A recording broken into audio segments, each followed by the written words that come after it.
58வது சபை நாளை கொண்டாடுகிற உங்கள் அனைவருக்கும் என்னுடைய வாழ்த்துக்களை தெரிவித்துக் கொள்கிறேன். இந்த திருச்சபை ஆனிவர்சரி கொண்டாடும் போது எனக்கு உங்களுக்கு கொடுக்க வேணும்னு நினைத்த ஒரு வசனம் ஆகாய் 2:9.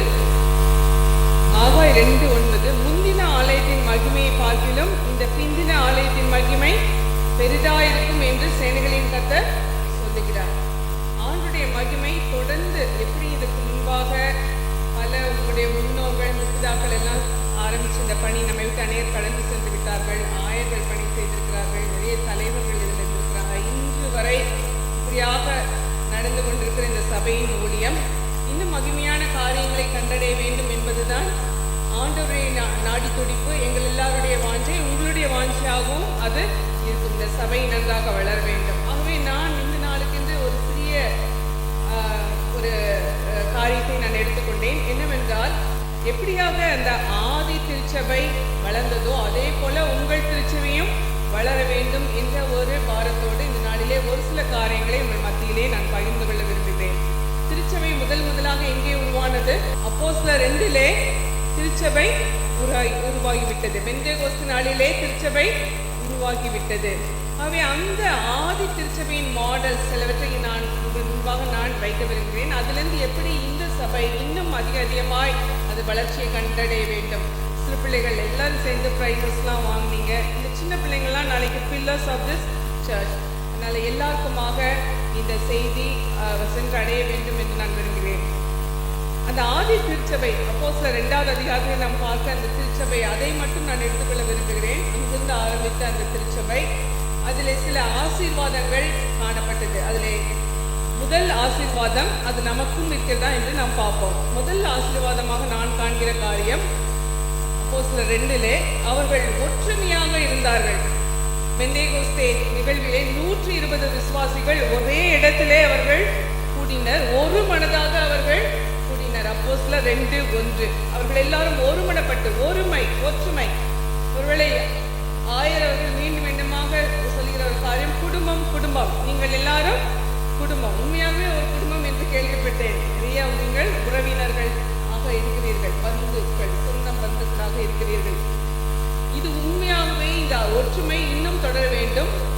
உங்களை காட்டிலும் வித்தியாசமானவர்கள் இந்த ஆலயத்துக்கு வந்தாலும் எல்லாரையும் அரவணைக்கும் ஒரு ஆலயமாக இது இருக்க வேண்டும். அதுதான் ஒற்றுமை. ஒற்றுமை என்பது எல்லாரும் நம்மை போல இருக்கிறவர்கள் எல்லாம் சேர்ந்திருக்கிறது ரொம்ப எளிதான காரியம். ஆனால் நம்மை விட வித்தியாசமாக இருப்பவர்கள் இன்று அல்ல, இன்னும் வருகின்ற நாட்களிலே அப்படிப்பட்ட மாற்றங்கள் நம்முடைய சபையிலே வர வாய்ப்பு இருக்கிறது. அப்படி வரும்போது அந்த ஒற்றுமை உங்களுக்குள்ளே, இந்த குடும்பம் என்ற உறவு தொடர்ந்து இருக்க போகிறதா என்று நீங்கள் சிந்தித்து பார்த்து கொள்ள வேண்டும். ஒற்றுமை இந்த மக்கள், இந்த 120 சீடர்களுக்கு, விசுவாசிகளுக்கு அவர்களுக்கு இருந்தது. அவர்கள் இயேசுவின் கட்டளைக்கு, 1வது அதிகாரத்திலே அவர் கொடுத்த அந்த கட்டளைக்கு கீழ்ப்படிந்து ஒற்றுமையாக அவர்கள் கூடினார்கள். அதனால்தான் அந்த இடத்திலே பரிசுத்த ஆவியானவர் அவர்களுக்கு ஆசீர்வாதமாக கொடுக்கப்பட்டார். ஒற்றுமை இருக்கிற இடத்துல என்ன இருக்கும்? ஆசீர்வாதம் இருக்கும். சங்கீதத்திலே ஒரு வசனம் இருக்குது. சங்கீதம் 133:1 என்ன சொல்கிறது? இதோ சகோதர சகோதரிகள் ஒருமித்து வாசம் பண்ணுகிறது, எத்தனை நன்மையும் எத்தனை இன்பவுமானது. அந்த கடைசி வசனம் இப்படியாக முடியும், அங்கே கர்த்தர் என்றென்றைக்கும் ஆசீர்வாதத்தையும் ஜீவனையும் கட்டளிடுகிறார். there will be blessing, there will be life. இதுதான் நமக்கு இன்னைக்கு சபையில வேணும். blessing, ஆசீர்வாதம் இருக்க வேண்டும். there should be life in the church. நிறைய சர்ச்சஸ்ல ஒரு டெட் சர்ச் போல இருக்கும். நாங்க நிறைய சர்ச்சஸ் போற ஒரு ப்ரிவிலேஜ் எங்களுக்கு இருக்கு. என்னுடைய கணவரும் நானும் இந்த நேஷனல் மிஷனரி சொசைட்டி ஆஃப் இந்தியாவில் அவர் ஜெனரல் செக்ரட்டரியாக இருந்தபோது இந்தியா முழுவதும் இருந்த பல திருச்சபைகளுக்கு நாங்கள் செல்ல எங்களுக்கு ஆண்டவர் ஒரு வாய்ப்பை தந்தார். சிஎஸ்ஐ, மெத்தடிஸ்ட், லூத்ரன், அப்படி இந்தியா முழுதும் நாங்கள் போகும்போதெல்லாம் பார்த்து பேசுவோம். சில சபையில பசை இருக்குது அப்படின்னு வர என்னுடைய கணவர். பசைனா என்ன? முடிஞ்சோடனே எல்லாம் ஓடி பேசுவாங்க. சில சபையில் என்ன இருக்காது? பசையே இருக்காது. அப்படின்னு முடிஞ்சோடனே ஓடி போயிடுவாங்க. இப்படி இல்லாமல் பசையுள்ள ஒரு திருச்சபையாக, ஒற்றுமையாக இது தொடர்ந்து இருக்க வேண்டும். அப்படி இருக்குங்கால் கர்த்தர் என்றென்றைக்கும் ஆசீர்வாதத்தையும் ஜீவனையும் லைஃப் இருக்கும். சர்ச்சில் அது ஒரு டெட் சர்ச்சா இருக்காது. அது எல்லாருமே நாளைக்கு நம்ம பார்க்க போற வசனத்துல நீங்க ஒற்றுமையா எல்லாம் செய்ய போறீங்க. அது தொடர்ந்து வருகின்ற ஆண்டுகளிலே காரியங்கள் சிலர் அது future of the church we can not predict, எப்படியும் மாறலாம். அந்த இதுக்கு வெல்கமிங்காக நாம் திறந்த மனதோடு திறந்த கைகளோடு கரங்களோடு எல்லாரையும் அரவணைக்கும் ஒரு திருச்சபையாக இது இருக்க வேண்டும். அப்போஸ்தலர் 1:5-14 2 வசனங்களும் என்ன சொல்கிறது? அவர்கள் ஒன்றுபட்டு இருந்தார்கள் என்று. எனக்கு அந்த ஒழுமையை பார்க்கும்போது மத்தேயு 18:20 இயேசுவானவர் சொல்றதும் எனக்கு நினைவுக்கு வருகிறது. 2 பேராவது 3 பேராவது என் நாமத்திலே எங்கே கூடி வந்திருக்கிறார்களோ அங்கே அவர்கள் நடுவிலே இருக்கிறேன். இங்கே கட்டாயம் ஆண்டவர் இருக்கிறார். இப்படிப்பட்ட ஒரு கூட்டத்திலே கட்டாயம் ஆண்டவர் இருக்கிறார். இவங்க ஒற்றுமையா இருந்தனால சில காரியங்களை செய்தார்கள். அப்போஸ்தலர் 2:42 நீங்க பாத்தீங்கன்னா, அவர்கள் அப்போஸ்தலருடைய உபதேசத்திலும் அந்யோன்யத்திலும், அந்யோன்யம்னா என்னது? ஃபெலோஷிப், ஐக்கியம் இருந்துச்சு. அப்பம் பிற்கத்தலிலும் ஜெபம் பண்ணுதலிலும் உறுதியாய் தரித்திருந்தார்கள். இப்படி இருந்ததுனால அடுத்த வசனம் சொல்கிறது, எல்லாருக்கும் பயம் உண்டாயிற்று. உங்களுக்கு ஒற்றுமை இருந்தா யாரோ ஒருத்தருக்கு ரொம்பவே பயமா இருக்கும். அது யாரு? பிசாசு. அந்த ஒற்றுமையை குலைக்க அவன் என்ன வேணாலும் செய்வான். ஆகவே இங்கே மக்களுக்கே, சுற்றி வர இந்த மக்களுக்கு அவர்கள் உறுதியாய் ஒற்றுமையா இருந்த பார்த்ததுன்னு பயம் உண்டாயிற்று என்று சொல்லப்பட்டிருக்கு. அப்போஸ்தலர்களாலே அநேக அற்புதங்களும் அடையாளங்களும் செய்யப்பட்டது. இவங்கெல்லாம் ஒருமித்து இது நல்ல ஆசீர்வாதங்களையும் அற்புதங்களையும் அவர்கள் கண்டடைந்தார்கள். சகலவற்றையும் பொதுவாய் அனுபவித்தார்கள். இதெல்லாம் நம்ம இந்த நாட்களில் சபைகள் எவ்வளவு செய்யறோம்னு எனக்கு தெரியல. பொதுவாய் அனுபவித்தார்கள். அப்படி அதுக்கான எக்ஸாம்பிள்ஸ்லாம் வர கொடுத்துருக்காங்க. எப்படி பர்னபா என்பவன் அவன் விற்று அப்போஸ்தலருடைய பாதத்திலே எல்லாவற்றையும் கொண்டு வந்து வைத்தான் என்றும் சொல்லப்பட்டிருக்கிறது. அப்ப இப்படி ஒற்றுமையாய் இருந்ததுனால அவர்களுக்கு ஒன்றும் குறைவாய் இருந்ததில்லை என்று அப்போஸ்தலர் 4:32 பார்க்கிறோம். There was nothing in short. எல்லாமே அவங்களுக்கு இருந்துச்சு. ஒரு ஆசீர்வாதத்தை நாம் பார்க்கிறோம். ஆனா இப்படி ஒற்றுமையாக இருக்கிற நிலைமைகள்ல சவால்கள் வரக்கும். நான் ஏற்கனவே சொன்னது போல இன்று போல் என்றும் இருக்காது. சவால்கள் வரும். அப்படி சவால்கள் வருங்கால் நம்ம என்ன செய்யணும்? அங்கேயே சவால் வந்தது. 2வது அதிகாரத்திலும் 4வது அதிகாரத்திலும் ஆதி திருச்சபையில் எவ்வளவு ஒற்றுமை இருக்கு என்று சொல்லப்பட்டிருக்கிறதோ, 5வது அதிகாரத்திலேயே சவால் வந்தது. என்ன சவால் வந்தது? 5வது அதிகாரத்திலே முதலாகவே நம்ம யாரை குறித்து வாசிக்கிறோம்? அனனியா சப்பீராள். பிசாசுக்கு 2 பேர் விழுந்துட்டாங்க. அவங்க என்ன பண்ணாங்க? அதுதான் ஒற்றுமைக்கு வர சேலஞ்ச். அவங்க என்னெல்லாம் செஞ்சாங்கன்னு குயிக்கா பார்த்தோம்னா, அவங்க ஒரு பங்கை எடுத்து வைத்துக் கொண்டார்கள். இப்படிப்பட்ட எண்ணத்தை பிசாசு கொண்டு வருகிறாங்க. சபைகளுக்குள்ள கூட நான் நிறைய இடங்கள் போறனால நான் சொல்றேன், உங்க திருச்சபையை பத்தி எனக்கு தெரியல. ஆனா இப்படிப்பட்ட ஏமாற்றான காரியங்கள், கள்ளத்தனமான காரியங்கள் சபைகளிலே நடக்கிறது. ஆகவே ஒரு பங்கை எடுத்து வைத்துக் கொள்கிறார்கள். எடுத்து வைத்தது மாத்திரமல்ல, பொய்யை சொல்லுகிறார்கள். பொய் சொல்கிறது மாத்திரமல்ல, அவங்க இதுல ஒற்றுமையா இருந்தாங்கன்னு அங்க சொல்லப்பட்டிருக்கிறது. வசனம் 4 பேதுரு என்ன சொல்கிறார்? கர்த்தருடைய ஆவியை சோதிக்கிறதுக்கு நீங்கள் ஒருமனப்பட்டது என்ன? தவறு செய்வதில் இங்கே அவர்களுக்கு ஒருமனம் இருந்தது. இவ்வளவு நேரம் நம்ம முதல் 4 அதிகாரங்களிலே அந்த சீடர்கள், அந்த ஆதி திருச்சபையினர் அவர்களுக்குள்ள இந்த நல்ல ஒற்றுமையை பார்த்தோம். இங்கே தவறு செய்வதிலே ஒரு புருஷனும் மனைவியும் ஒற்றுமையா இருந்தார்கள். ஜாடி கேட்ட மூடியாக அவர்கள் இருந்து அப்படி செய்ததுனாலே ஆதி திருச்சபையில் இந்த முதல் களங்கம் காணப்பட்டவுடனே ஆண்டவர் பரிசுத்த ஆவியானவர் ஒரு டிராஸ்டிக்னா என்னது? ஒரு பயங்கரமான காரியத்தை செய்தார். அந்த மாதிரிலாம் இன்னைக்கு நடந்துச்சுன்னா நம்ம யாருமே இங்க உயிரோட இருக்க மாட்டோம். என்ன நடந்தது? அனனியா சப்பீராளுக்கு ஸ்பாட்லே டெத். பழைய ஏற்பாட்டுல பார்த்தது மாதிரி ஞாபகம் இருக்கு. லோத்தின் மனைவி உப்பு தூணானால் அப்படி ஒரு சம்பவம் இங்க நடக்குது. அங்கேயே இன்னைக்கு அந்த மாதிரிலாம் ஒண்ணு நடந்துச்சுன்னா நம்மலாம் பயந்து நடுங்கிடுவோம் இல்லையா? அப்படி ஏன்னா ஒரு வேத அறிஞர் சொல்கிறார், ஏன் இப்படி அதை குறிக்கப்பட்டிருக்குன்னா, this was the first sin in the early church. அது வரைக்கும் பழைய ஏற்பாட்டில் தேவாலயம், எருசலேம் தேவாலயம் இருந்தது. 2 புஸ்தகங்கள், பழைய ஏற்பாட்டுக்கும் புதிய ஏற்பாட்டுக்கும் நடுவில் சினகாக்ஸ்னா அந்த சின்ன சின்ன தேவாலயங்கள் வந்தது.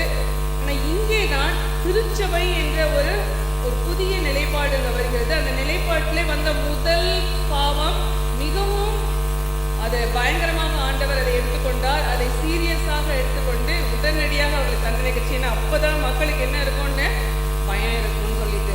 ஸோ அதுக்கப்புறம் நம்ம அப்படி ஒரு சம்பவத்தை நம்ம பார்க்கவே இல்லை. ஆனால் இங்கே அவங்களுக்கு உடனே பனிஷ்மெண்ட் கிடைச்சிச்சு. ஆகவே இந்த காப்பதற்கு. அதனால்தான் ஒரு காரியத்தை பவுல் சொல்கிறார் எபேசியரிலே. அவர் சில காரியத்தை, இந்த வசனத்தை வாசிக்கிறேன், அதை பார்த்துவிட்டு அடுத்த காரியத்துக்கு சொல்லுவோம். அங்க பவுல் சொல்லுகிறார், நீங்கள் அழைக்கப்பட்ட அழைப்புக்கு பாத்திரவான்களாய் நடந்து. எபேசியர் 4:1-3. நீங்கள் அழைக்கப்பட்ட அழைப்புக்கு பாத்திரவான்களாய் நடந்து மிகுந்த மனத்தாழ்மையும் சாந்தமும் நீடிய பொறுமையும் உடையவர்களாய் அன்பினால் ஒருவரை ஒருவர் தாங்கி சமாதான கட்டின் ஆவியின் ஒருமையை காத்துக் கொள்வதற்கு ஜாக்கிரதையாயிருங்கள். இங்கிலீஷ் பைபிள்ல make every effort to keep the unity of the spirit through the bond of peace. Every effort. அப்போ ஒற்றுமை வரணும்னா நம்ம என்ன எடுக்கணும்? பிரயாசம் எடுக்கணும். அது சபையா இருந்தாலும் சரி, குடும்பமா இருந்தாலும் சரி, we need to take effort. அது லேசா வராது. அப்படின்னா என்ன? சில நேரம் நாம் விட்டு கொடுக்க வேண்டியிருக்கும். மனத்தாழ்மை என்ற ஒரு வார்த்தை போடப்பட்டிருக்கிறது. பிலிப்பியர் 2 இந்த முதல் சில வசனங்களின் அடிப்படையில் மனத்தாழ்மை என்பதனால் என்ன அர்த்தம்னா, மற்றவர்களை தன்னை காட்டிலும் மேன்மையாக கருதுவதே மனத்தாழ்மை. அது இருக்கா? எங்க பிரச்சனை வருது? நான் தான் பெரிய ஆள் நினைக்கும் போது தான் பிரச்சனை வருது. ஆனா தாழ்மைக்குரிய இலக்கணம் என்னவென்றால், ஐயா தோத்திரம் அப்படின்னு சொல்லி தலையே அப்படி பணிஞ்சு சொல்றது கிடையாது. அது தாழ்மையா இருக்கலாம். ஆனா உண்மையான தாழ்மை, என்னை காட்டிலும் அடுத்தவர், அவர் என்னை காட்டிலும் நல்லவர், அவங்க பெரியவங்க அப்படி நம்ம சொல்றோம்ல, அப்படி சொல்லும் போதுதான் அது உண்மையான தாழ்மை ஆகிறது என்று பிலிப்பியர் 2 சொல்லப்பட்டிருக்கிறது. ஆகவே இப்படிப்பட்ட மனத்தாழ்மைக்கெல்லாம் we have to strive. நான் விட்டு கொடுக்க வேண்டியிருக்கும். சில நேரத்திலே அவமானங்களை சந்திக்க வேண்டியிருக்கிறோம். அப்படி இருக்கும் போதுதான் அந்த யூனிட்டி வரும். ஸோ இந்த ஒற்றுமையை நாம் காத்து கொள்வதற்கு ஜாக்கிரதையா இருக்க வேண்டும் என்ற அந்த வார்னிங்கை பார்க்கலாம். நம்பர் 1, ஒற்றுமையினும் ஆசீர்வாதம். 2வது, இந்த ஆதி திருச்சபை அனைவரையும் உள்ளடக்கிய ஒரு ஒரு ஒரு ஃபெலோஷிப்பாக, ஐக்கியமாக இருந்தது. அனைவரையும் உள்ளடக்கிய ஒரு ஆசீர்வாதம். பழைய ஏற்பாட்டில் எனக்கு பிடிச்ச வசனம் ஒன்று இருக்கு, எல்லா இடத்துலையும் சொல்லிடுவேன். ஏன்னா யோவேல் 2:28-29 என்ன வசனம் அது? அங்கே சொல்லப்பட்டிருக்கிறது, அதற்கு பின்பு நான் மாம்சமான யாவர் மேலும் என் ஆவியை ஊற்றுவேன், அப்பொழுது உங்கள் குமாரரும் உங்கள் குமார்த்திகளும் தீர்க்கதரிசனம் சொல்வார்கள். பழைய ஏற்பாட்டிலேயே இப்படி எல்லாரையும் உள்ளடக்கிய ஒரு வசனம்னா அது இதுதான். குமாரர் குமார்த்திகள் என்று சொல்லப்பட்டிருக்கு. அந்த ஒரிஜினல் லாங்குவேஜ் ஹீப்ரூலேயே அது 2 ஆண் பால் பெண் பாலாக குமாரர், your sons and daughters will prophesy. இன்னைக்கு பிரசங்க போட்டிக்கு நிறைய ப்ரைஸஸ் கொடுத்ததில் நான் ஒன்று அப்சர்வ் பண்ணேன். என்னென்னா, பிரசங்க போட்டி வந்துச்சு. சரி, யார் ப்ரைஸ் வாங்குறாங்கன்னு பார்த்துட்டு இருந்தேன். அநேகம் பெண்கள் தான் வாங்கினாங்க. எனக்கு ரொம்ப சந்தோஷமா இருந்துச்சு. ஸோ அந்த ஆண்டவருடைய அசுத்தாமியானவருடைய தீர்க்கதரிசனம் யோவேல்ல என்ன சொல்லப்பட்டிருக்கிறது? உங்கள் குமாரரும் உங்கள் குமார்த்திகளும் தீர்க்க தரிசனம் சொல்லுவார்கள், உங்கள் மூப்ப சொப்பனங்களையும் உங்கள் வாலிப தரிசனங்களையும். அப்பனா இட் டிரான்சென்ட்ஸ் ஜெண்டர், இட் டிரான்சென்ட்ஸ் ஏஜ். அதுவுமே இன்னைக்கு பிரச்சனை. நிறைய இடங்கள்ல சபைகள்ல பெரியவங்க சின்னவங்களுக்கு இடம் கொடுக்கறது இல்லை. ஆனா ஆண்டவர் விரும்புகிற நேர்த்தியான ஒரு ஐடியல், ஒரு அழகான அமைப்பு எப்படி இருக்க வேண்டும் என்றால், அது அனைவரையும் உள்ளடக்கி இருக்க வேண்டும். அதுல கூட இன்னைக்கு விட்டு கொடுக்கறது இல்லை.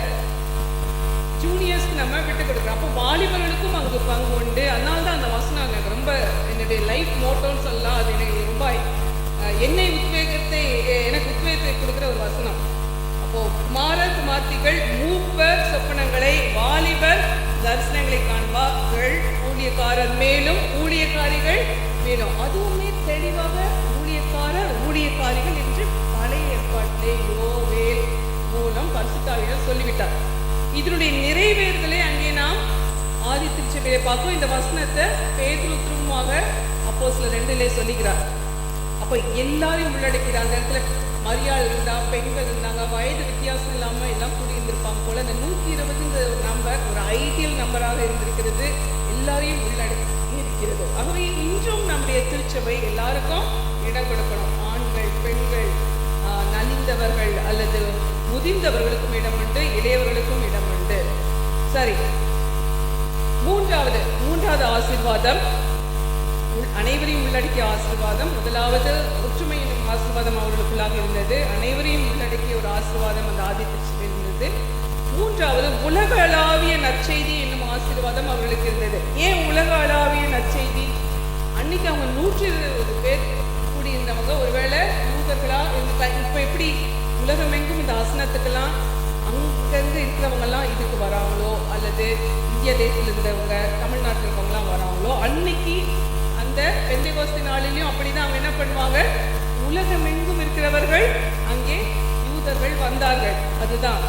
ஆனா அந்த அற்புதம் நடக்கும்போது அப்போஸ்தலர் 2:5 அந்த பார்த்தீங்கன்னா வானத்தின் கீழ் இருக்கிற சகல தேசத்தாரிலும் இருந்து தேவ பக்தியுள்ள யூதர்களே எங்கெங்கிருந்து வந்திருக்காங்க, வானத்தின் கீழ் இருக்கிற சகல தேசம். இந்த உங்களுடைய சபை கூட இந்த ஒரு நிலைப்பாட்டிலிருந்து இன்னும் கொஞ்சம் அதிகமா விரிவான பார்வை கொண்டு நாம் உலகத்தையே உலக கரிசனை உள்ளவர்களாக நாம் எப்படி இருக்கலாம், இன்னும் நாம் எப்படி மாறலாம். நம்முடைய தேசத்துக்காக ஜெபிக்கிற ஜெபங்கள்லாம் ஒருவேளை உங்கள் சர்ச்சில் இருக்கலாம். ஆனால் இனியும் அதையும் தாண்டி நீங்கள் உலக நாடுகளுக்காக அக்கறை கொள்கிறவர்களாக ஜெபிக்கிறவர்களாக நீங்கள் இருக்கணும். ஒருவேளை அந்த தேவனுடைய எஸ்லேம் ஆலயத்தில் சவுக்க வச்சு அடித்தப்போ, ஆண்டவர் அடித்தப்போ அங்கே ஒரு காரியத்தை சொல்லுவார், என்னுடைய ஜெப ஆலயம், this is a house of prayer for all the people அப்படின்னு இங்கிலீஷில் இருக்கும். இந்த வீடு ஜெப வீடு, எல்லாருக்கும் ஜெப வீடு, சகல ஜாதிகளுக்கும் ஜெப வீடு. அந்த அளவுக்கு ஒரு இன்க்ளூசிவ்னஸ் நம்முடைய அப்ரோச்ல இருக்கா. நம்முடைய எப்படி நம்ம இருக்கிற இடத்துல இருந்தே இந்த உலகத்தையே நாம் சென்றடையலாம். யோசித்து பார்த்துருக்கீங்களா? இன்னைக்கு அதை ரொம்ப ஈஸியாகவே நம்ம செய்யலாம். இந்த மீடியா வேர்ல்ட் அழகா உங்க சர்ச்சுடைய காரியங்கள் யூடியூப் லைவ்ல வருது. அது உலகத்துல இருக்க எல்லாரும் இப்போ பார்த்துக்கிட்டே இருக்கலாம் அவங்கள. இதே ரெவல்யூஷன். ஆனா அங்க பாருங்க எத்தனை கூட்டத்தார் பேர்லாம் போட்டுட்டு பாருங்க. 9வது வசனத்துலேருந்து பார்த்தீங்கன்னா, பார்த்தரும், மேதரும், எலாமீத்தரும், மெசபத்தோமியா, யூதேயா, கப்பத்தோக்கியா அப்படின்னு ஒரு பெரிய லிஸ்டே இருக்கு.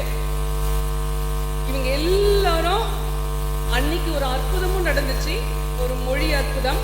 அதை கேட்டப்போ இவங்க எல்லாம் என்ன சொன்னாங்க, நம்முடைய பாஷைகளிலே இவர்கள் தேவனுடைய மகத்துவங்களை பேச கேட்கிறோமே. வேர்ல்ட் இவாஞ்சலிசம் அன்னைக்கு நடந்துச்சு. உலகமே சுவிசேஷத்தை பெற்றுக்கொள்ளக்கூடிய ஒரு சம்பவமாக அந்த முதல் திருச்சபை ஒரு மாடலாக அங்கே மாறிவிட்டது, ஒரு மாதிரியாக மாறிவிட்டது. இன்னைக்கும் நம்ம எப்படி இதை நம்ம செய்யலாம்? மக்களுக்கு நற்செய்தியை பகிர்ந்து கொள்ள பல மைல்கள் நம்ம பயணம் செய்யாமலே நம்ம கண்களை ஏறெடுத்து பார்த்தா தூத்துக்குடி பட்டணத்திலே நீங்க பல காரியங்களை செய்யறதுக்கு உங்களுக்கு வாய்ப்பு இருக்கு. அதுக்கு ஒரு மாடர்ன் ஒரு மிஷன் ஃப்ரெண்ட் அருட்பணியிலே ஒரு புது காரியம் என்ன சொல்றாங்கன்னா, புதுசுன்னு சொல்ல முடியாது, இந்த சிட்டி இவாஞ்சலிசம். தூத்துக்குடி வந்து ஒரு சிட்டி, மெட்ராஸ் வந்து சிட்டி, நான் வருகிற கோயம்புத்தூர் ஒரு பட்டணம். நீங்க அந்த பட்டணத்தை பார்த்தீங்கன்னா the whole of India is in a city. இந்தியாவில் உள்ள அவ்வளோ பேர் எங்க இருக்கிறாங்க, ஒரு பட்டணத்தில் இருக்கிறாங்க. எங்க வீட்டு பக்கத்துல நாங்கள் கோயம்புத்தூர்ல சுண்டக்காமுத்தூர், கோவைப்புத்தூர் அந்த பகுதியில் இருக்கோம். அது சாதாரண இடம் தான். ஒவ்வொரு நாளும் எங்க வீட்டை தாண்டி ஹிந்தி மொழி பேசி போறவங்க அநேக வாலிபர்கள் இருப்பாங்க. என்ன பணிக்காக வந்திருக்காங்க? இங்க தூத்துக்குடியில வராங்களா? என்ன பணிக்காக வராங்க? பல விதமான பணிகள். கன்ஸ்ட்ரக்ஷன் ஒர்க்கர்ஸா நீங்க நல்லா பார்க்கலாம். கன்ஸ்ட்ரக்ஷன் ஒர்க்கர்ஸ் இருப்பாங்க, பியூட்டி பார்லர் போங்க. அவங்க இந்திய தேசமே பட்டணங்கள்ல வந்து ஒரு டோர் ஸ்டெப் அப்படிங்கிறாங்க. நம்ம வீட்டு வாசல்ல அவங்க ரெடியா இருக்காங்க. முந்திலாம் இவங்களை சந்திக்கிறதுக்கு நம்ம எங்க போனோம்? வட இந்தியாவுக்கு போனோம். இன்னைக்கும் அதை நம்ம செய்ய தான் வேணும். இமில் ஜெபசைங்க ஐயா இந்த திருச்சபை இது நான் கேள்விப்பட்டேன். அவங்கெல்லாம் அந்த பாடின பாட்டுகள் அவங்க நம்மளை அரை கூவி நம்மளெல்லாம் ஊழியத்துக்கு அனுப்புனாங்க. நாங்கள் கல்கத்தா பகுதியில் தான் எங்களுடைய பெரும்பகுதியை நாங்கள் கழித்தோம். எங்களுடைய வாலிப நாட்கள், திருமணமாகி நான் வாலிப நாட்கள் என்று சொல்லுகிறேன். எங்களுடைய 20s 30s அதிகமாக நாங்கள் பணி செய்த இடம் வட இந்தியா. நான் அங்கிருந்தே அவ்வளோ பணிகளை ஆற்றி நான் அப்படி சொல்லுவேன்னா நீங்கள் நல்லா யோசித்து பாருங்க. அதை விட இன்னைக்கு மிஷன் ஃபோக்கஸ், அருட்பணியுடைய அந்த ஃபோக்கஸ், அதனுடைய முக்கியத்துவம் இங்கேயே வந்து விட்டது. நம் பக்கத்திலேயே யார் இருக்கிறார்கள்? இந்தி பேசுகிற மக்கள் இருக்கிறாங்க. ஸோ நம்ம கண்களை ஏறிட்டு பார்க்க வேண்டும். The harvest is plentiful. அறுப்பு மிகுதி. நம்ம அந்த கண்ணோட்டத்தோட பார்த்து இவங்களுக்கு நம்ம என்ன செய்யலாம்?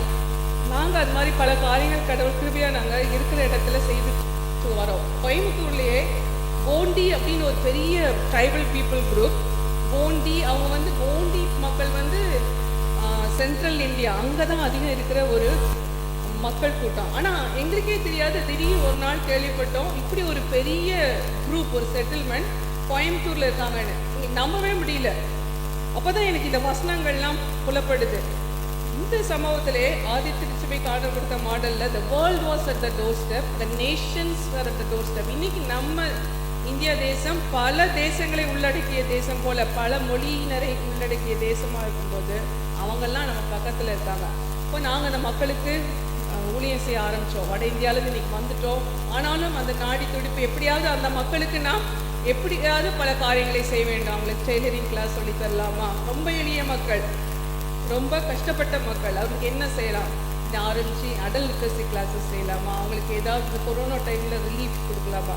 அதெல்லாம் செய்யும்போது ஆட்டோமேட்டிக்காக அவங்க நம்ம பக்கத்தில் வருவாங்க. ஆண்டரை பற்றி அடுத்ததாக நம்ம சொல்லும்போது அவர்கள் கேட்கிறார்கள். ஸோ இந்த ஒரு அப்ரோச் உலகளாவிய நற்செய்தி என்பது இந்த திருச்சபையிலேருந்து இன்னும் அதிகமாக ஒருவேளை வருகின்ற நாட்களில் வந்தால் மகத்தான காரியமாக இருக்கும். அப்படிப்பட்ட நாடுகளுக்காக ஜெபிக்கிற ஒரு சபையாகவும் இது இருக்க வேண்டும். நான்காவது உலகளாவிய நற்செய்தி. நான்காவது அங்கே மொழிகள் என்னும் ஆசீர்வாதம்.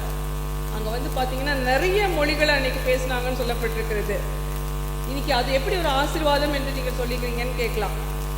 ஏன்னா இந்தியாவில் வந்து எத்தனை லாங்குவேஜஸ் இருக்குன்னா 1652 1652 லாங்குவேஜஸ் இருக்காமா.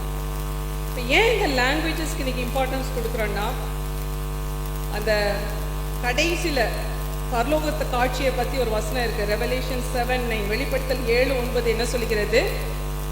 அங்கே ஏதோ ஒரு மொழி பேசுகிறவங்க தான் இருப்பாங்களா?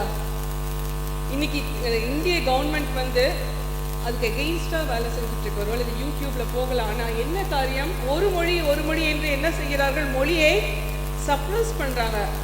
But we are not supposed to do that. அப்படின்னா என்ன? நம்ம அதை செய்ய வேதத்தின் கிறிஸ்தவர்களாக நம்ம செய்ய முடியாது. ஏனென்றால் வெளிப்படுத்தல் 7:9 படி அந்த நாளிலே எல்லா ஜாதியாரும், எல்லா கூட்டத்தாரும், எல்லா மொழி பேசுபவர்களும் எங்கே இருப்பார்கள்?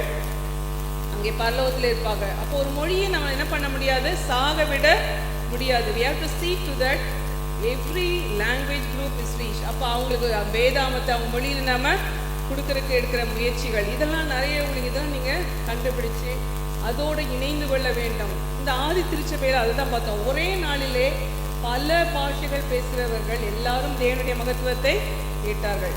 கடவுள் கிருபையாக கடைசி எங்களுடைய இந்த நாட்களிலே எங்களுடைய ஒரு ஃபோக்கஸ் பைபிள் டிரான்ஸ்லேஷன் கொடுத்துட்ருக்கோம். வேதாம மொழிபெயர்ப்பை நாங்கள் முக்கியத்துவப்படுத்தி அந்த நரிக்குறவர் பாஷை, நரிக்குறவர் பார்த்துருக்கீங்களா? தூத்துக்குடியில் இருக்காங்களா நரிக்குறவர்கள்? ஜிப்சிஸ்ன்னுவாங்க, வாகரி, அவங்க எல்லா இடமும் இருப்பாங்க. பார்த்தீங்கன்னா அருமையான மக்கள். அவங்களுக்கு வந்து அந்த வேதாமத்தை அவங்களே மொழிபெயர்க்க வைத்து இன்று புதிய ஏற்பாடு முழுசி மொழிபெயர்த்து கடைசியாக அவர் ஒரு புக்காக கொடுத்துக்கிட்டு இருக்கோம். So you have to see to that. நம்ம திருச்சபை இன்னும் கொஞ்சம் திறந்த மனதோடு இப்படியோ நம்மை சுற்றி இந்த தூத்துக்குடியிலேயே நம்ம சுற்றி பார்த்தீங்கன்னா நிறைய காரியங்கள் நமக்கு புலப்படும். You have to grab those opportunity. நான் எப்பவும் அதான் சொல்லுவேன், அந்த மாதிரி ஒரு ஆப்பர்ச்சுனிட்டி ஒரு சூழ்நிலை வரும்போது நாம் அதை பற்றி எடுத்துக்கொள்ள வேண்டும். நம்ம அதில் என்ன செய்யலாம், அவர்களுக்கு எப்படி உதவலாம் அப்படின்னு நம்ம பவுண்டரிஸையும் தாண்டி இதையும் தாண்டி ஒரு தூர பார்வை, ஒரு அகன்ற பார்வை உள்ளவர்களாக இருக்க வேண்டும். இப்போ மொழிகளின் நம்ம ஆசீர்வாதத்தை அங்கே பார்க்கிறோம். கடைசியாக எனக்கு பிடித்த இன்னொரு காரியம், அவர்களே திரள் கூட்டம் என்னும் ஆசீர்வாதம் இருந்துச்சு. திரள் கூட்டம் அப்படின்னு ஏன் நான் சொல்கிறேன்னா, Acts, the book of Acts, அதுலேருந்து தொடங்கி it's all about big numbers. Big நம்பர்ஸ்னால் என்ன? அங்கே சபை வளர்ந்தது. 120 ஆரம்பித்து அதுக்கப்புறம் 3000 ஆச்சு, அதுக்கப்புறம் 5000 ஆச்சு. நீங்கள் அந்த முழு அப்போஸ்தலர் புஸ்தகத்தை வாசித்தீங்கன்னா சர்ச்சஸ் they were multiplied. அவங்க சபைகள் பெருகிற்று அப்படின்னு இருக்கும். விசுவாசிகள் சபைக்கு கூட்டப்பட்டார்கள்னு இருக்கும். அடிஷன், மல்டிப்ளிகேஷன், இப்படி நம்பர்ஸில் உள்ள வேர்ட். அவர்கள் சபையிலே சேர்த்து கொள்ளப்பட்டார்கள், சபைகள் பெருகிற்று. அப்படின்னா அது வளர்ச்சியை காட்டுகிறது. இப்போ நம்முடைய சபைகளும் வளர்ச்சியை பெற வேண்டும். இன்றைய நாளிலே எனக்கு அருமையாக மதியானம் பேட்டி எடுக்க ஒரு அருமையான நண்பர் வந்திருக்காங்க. அவங்க வந்திருக்காங்க, ஐயா விக்டர் சாமுவேல். அங்கே அவங்ககிட்ட நான் சொல்லிட்டு இருந்த ஒரு காரியத்தை நான் உங்களுக்கும் சொல்ல விரும்புகிறேன். ஏன்னா இது என் மனசை பாதிக்கிற ஒரு காரியம். இங்கே நம்முடைய திருநெல்வேலி மாவட்டத்திலேயே இன்னும் ஆண்டவரை பற்றி கேள்விப்படாத ஊர்கள் இருக்குது தெரியுமா? முழு கிராமங்கள் இருக்கிறது. நாங்கள் வட இந்தியாவிலே பணி செஞ்சுட்டு இங்கே வந்து இதெல்லாம் பார்க்கும்போது எங்களுக்கு ரொம்ப ஆச்சரியமாக இருந்துச்சு. ஏன் இதை நான் சொல்கிறேன்னா, நம்ம பார்வை தூர பார்வையாக இருக்க வேண்டும். நாங்கள் ஒரு சின்ன குறிப்பு. ஆண்டவர் கிருபையாக நான் ஒரு 7வது தலைமுறை கிறிஸ்தவள். அப்படின்னா என்ன, நம்ம எல்லாம் சர்ச் இது ஃபேமிலி ஹிஸ்ட்ரி இப்போல்லாம் ஃபேமிலி ட்ரீலாம் பில்ட் பண்ணுறாங்க. அப்படி பண்ணும்போது எங்களுக்கு ஒரு கண்டுபிடிச்சாங்க. இது மாதிரி யார் முதலாவது ஆண்டவரை ஏற்றுக்கொண்டார் எங்கள் குடும்பத்தில் என்று அது கண்டுபிடிச்சு இந்த பகுதியில் ஒசரத்து குடியிருப்பு அப்படின்னு ஒரு ஊர் இருக்குது. ஒசரத்து குடி எத்தனை பேருக்கு தெரியும்? அப்படி ஊரே தெரிலன்னு சொல்லுவீங்க இல்லையா? தூத்துக்குடி மாவட்டத்தில் இருக்குது. என்ன ஊர்? ஒசரத்து. யாருக்கா தெரியுமா? கை தூக்குங்க, தெரிந்தா ஒருத்தர் பேசுவோம் நம்ம முடிஞ்ச உடனே. ஒசரத்து குடியிருப்புன்னு ஒரு ஊர் இருக்குது. அந்த ஊரில் நாங்கள் கேள்விப்பட்டோம். எங்களுக்கு முன்னால் 7 தலைமுறை, எனக்கு 7 தலைமுறைக்கு முன்னால் ஒருத்தர் இருந்தார். அவர் தான் ஆண்டவரை ஏற்றுக்கொண்டார். அவருடைய பேர் வஜ்ரமணி.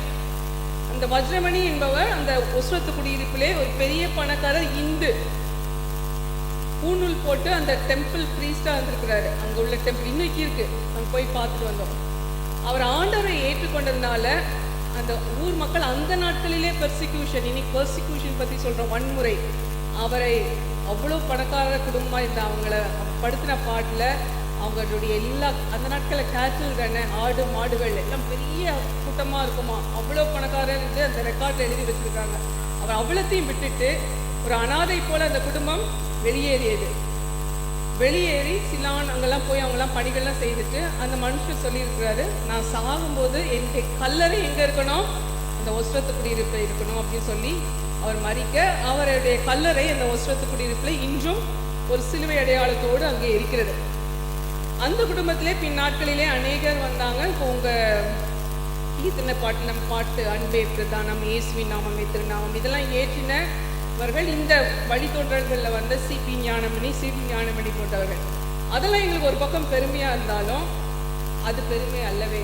ஏன்னா நாங்கள் நல்லா யோசித்தோம். அந்த முதல் ஆண்டவரை ஏற்றுக்கொண்டாரே அந்த ஒசரத்து குடியிருப்புக்கு போய் பார்ப்போம் அப்படின்னு சொல்லிட்டு ஒரு 7-8 வருஷத்துக்கு முன்பாக உறவினர்கள்லாம் நாங்கள் சேர்ந்து அந்த இடத்துக்கு போய் பார்த்தா அந்த கல்லறையில் இருக்கிற சிலுவை அடையாளத்தை தவிர அந்த ஊரில் எந்த சிலுவையின் அடையாளமும் இல்லை, ஒரு கிறிஸ்தவர்களும் இல்லை. ஒரு இந்து கோட்டையாக அது இருந்தது. ஒரு நாகரிகம் இழந்த ஒரு பொட்டல் காடாக, ஒரு தேரி காடாக இருந்ததை பார்த்து எங்களுக்கு ரொம்ப கஷ்டமாக இருந்துச்சு.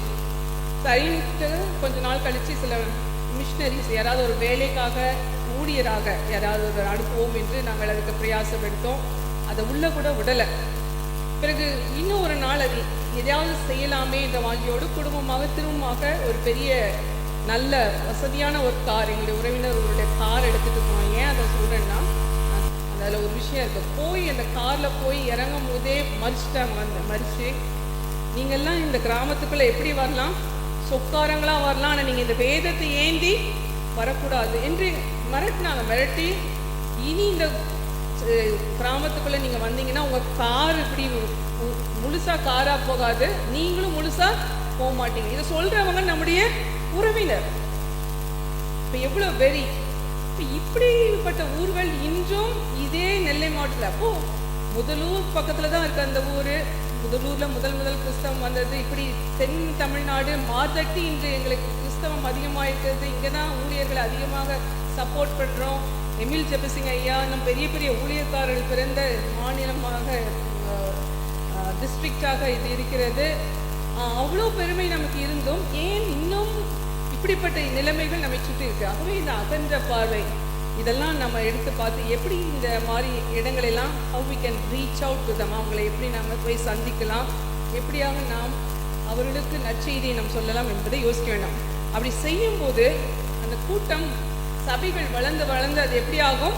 திரள் கூட்டமாகும். அந்த ஆதித்திருச்சி எப்படி the churches multiplied, believers were added to the church இருக்கோ, அதே போல் நம்முடைய சபைகளிலே இன்னைக்கு எண்ணிக்கை எல்லா விதத்திலும் பெருக வேண்டும். அதனால தான் அந்த விஷன் ஆஃப் த சர்ச் என்னென்னா, கடைசியில் ஒரு ஏற்கனவே நான் வாசித்த வசனம் தான் வெளிப்படுத்தல் 7:9. நான் அதை கரெக்டாக வாசித்து காட்டிடுறேன் உங்களுக்கு. வெளிப்படுத்தல் 7:9 என்ன சொல்கிறது? இவைகளுக்கு பின்பு நான் பார்த்தபோது இதோ சகல ஜாதிகளிலும் கோத்திரங்களிலும் ஜனங்களிலும் பாஷைக்காரிலும் வந்ததும் ஒருவனும் எண்ணக்கூடாதுமான திரளான கூட்டமாகிய ஜனங்கள். அதுலேருந்து அந்த வார்த்தையை நான் எடுத்தேன். திரளான கூட்டம், அதுதான் நம்முடைய விஷனாக இருக்கணும். மற்றதுலலாம் பெரிய நம்பர்ஸ் எதிர்பார்க்குறோம், பெரிய சேலரி வேணும், நிறைய நகை வேணும். ஆனால் ஆண்டவரை ஏற்றுக்கொள்கிற இந்த மக்கள் கூட்டம் எப்படியாக மாற வேண்டும்? திரளாக மாற வேண்டும். அப்போ அதுக்கு நம்ம என்ன செய்யலாம்?